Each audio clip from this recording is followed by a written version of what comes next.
Neat 2024లో జరిగిన అవకతవకల గురించి NTA వారు 6th జూన్ నాడు రిలీజ్ చేసిన ప్రెస్ నోట్ గురించి నేను మాట్లాడాలనుకుంటున్నాను. ఎంసెట్లో కానీ ఐఐటి జీ మెయిన్స్ అడ్వాన్స్లో కానీ ఒక్క నిమిషం లేట్ అయితే పిల్లల్ని ఎగ్జామ్ సెంటర్లోనికే రానియరు. కష్టపడిన విద్యార్థులు కొన్ని బలమైన కారణాలతోటి ఎగ్జామ్ సెంటర్లను చేరుకోకపోతే, వాళ్ళని ఎగ్జామ్ సెంటర్ హాల్లోనికి రానియకపోతే వాళ్ళు ఒక అమూల్యమైన ఒక సంవత్సరాన్ని వేస్ట్ చేయాల్సి వస్తుంది. నెక్స్ట్ ఇయర్ ఎంట్రన్స్ ఎగ్జామ్ జరిగే వరకు వాళ్ళు వెయిట్ చేయాల్సి వస్తుంది. అటువంటిది నీట్ ఎగ్జామ్లో పంజాబ్, హర్యానా, ఢిల్లీ అండ్ ఛత్తీస్గఢ్ ప్రాంతాలలో కొంతమంది విద్యార్థులు న్యాయస్థానాన్ని ఆశ్రయించిందని చెప్పి కొన్ని సెంటర్లలో పేపర్ లేట్ వచ్చిందన్న కారణంగా వాళ్లకు గ్రేస్ మార్కులు ఇవ్వడం ఎంతవరకు న్యాయము? విద్యార్థులకు కొన్ని సెంటర్లలో టైం లాస్ అయిందని చెప్పి 2018 సుప్రీంకోర్టు జడ్జిమెంట్ను ఆధారం చేసుకొని గ్రేస్ మార్కులు ఇచ్చిన అని మీరు ప్రెస్ నోట్లో రీజన్ మెన్షన్ చేశారు. నేనేమంటున్నా అంటే, ఏదైనా కానీ ఎగ్జామినేషన్ సెంటర్లో నీ టైం లాస్ అయితే ఆ లాస్ అయిన టైంను వాళ్ళకి కేటాయించి ఎగ్జామ్ రాసుకునే సదుపాయాన్ని కల్పించాలి. కానీ లాస్ ఆఫ్ టైం అయింది కాబట్టి నేను గ్రేస్ మార్కులు ఇస్తా అంటే ఆ గ్రేస్ మార్కులు యాడ్ చేసి మీరు ఏదైతే ర్యాంకులు రిలీజ్ చేసిరో దాని వలన మీరు ఎంతోమంది కష్టపడి చదువుకున్న విద్యార్థులకు అన్యాయం చేసినట్టు అవుతారు. ఏదైనా కొన్ని ఎంట్రన్స్ ఎగ్జామినేషన్లో అవకతవకలు జరిగితే గ్రేస్ మార్క్స్ యాడ్ చేయాలంటే దానికి కొన్ని గైడ్లైన్స్ ఉంటాయి. మీరు ఏ గైడ్లైన్స్ను అనుసరించి పిల్లలకు గ్రేస్ మార్క్స్ ఇచ్చారో వారిని మీరు ప్రెస్ నోట్ ద్వారా కాదు, ప్రెస్ కాన్ఫరెన్స్ ద్వారా ప్రజలకు వివరిస్తే, నీట్ ఆస్పిరెంట్స్కు, మేధావులకు, వారి పేరెంట్స్కు మీరు వివరిస్తే అది ఒక సంతృప్తికరంగా ఉంటుంది. మీరు only by releasing the press note what ever the reasons you have mention, that creates a lot of doubts among the aspirants of the NEET students and the parents and all intellectuals of Telangana region people. NEET exam lo maximum marks 720. That if anyone will commit any mistake, then they will lose 5 marks. That means if they will commit one mistake, 720 minus 5, 715 marks they will get. If they will commit 2 mistakes, 720 minus 10 marks, then 710 will get.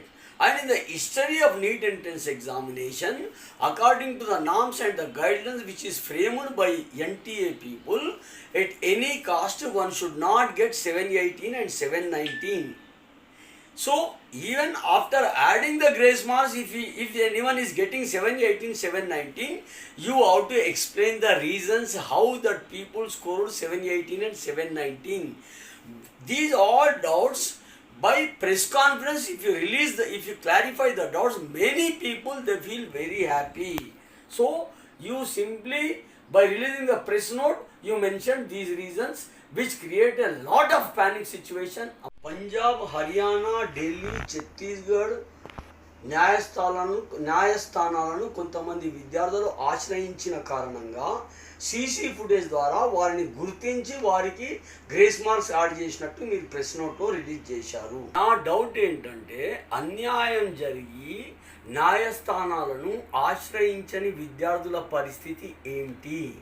దాని గురించి కూడా మీరు press conference ద్వారా అలాంటి విద్యార్థుల అనుమానాలను నివృత్తి చేయవలసిన బాధ్యత మీది. Out of 67 toppers, 6 toppers belongs to the same center only. How come it is possible?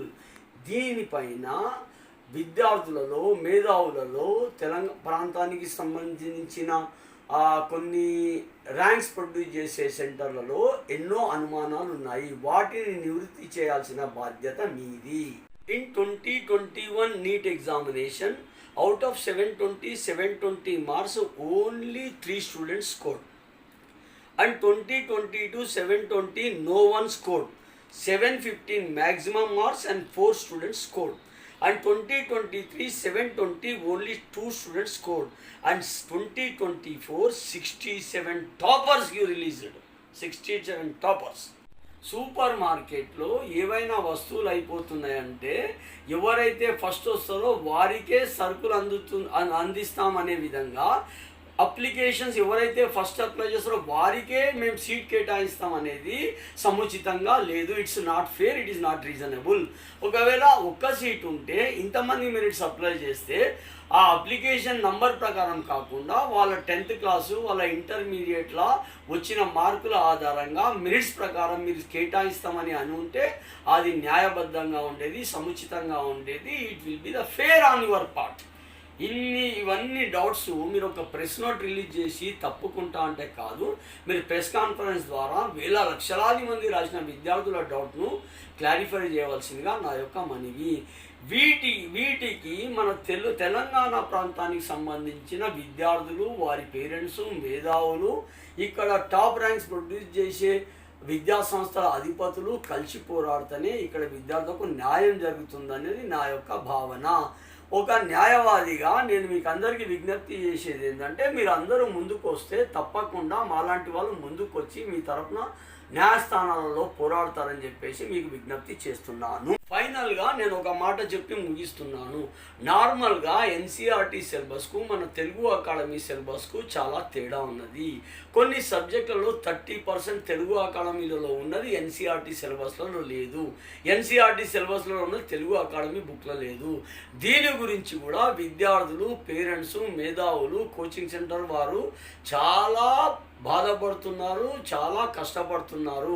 వీటిని కూడా మనం న్యాయస్థానాలలో దీన్ని మనం ఛాలెంజ్ చేయాల్సిన అవసరం ఉంది. మీరందరూ ముందుకు వస్తే మాలాంటి వారు తప్పకుండా న్యాయస్థానంలో దీని గురించి పోరాడతామని నేను మీ ద్వారా మనవి చేస్తున్నాను. ధన్యవాదాలు.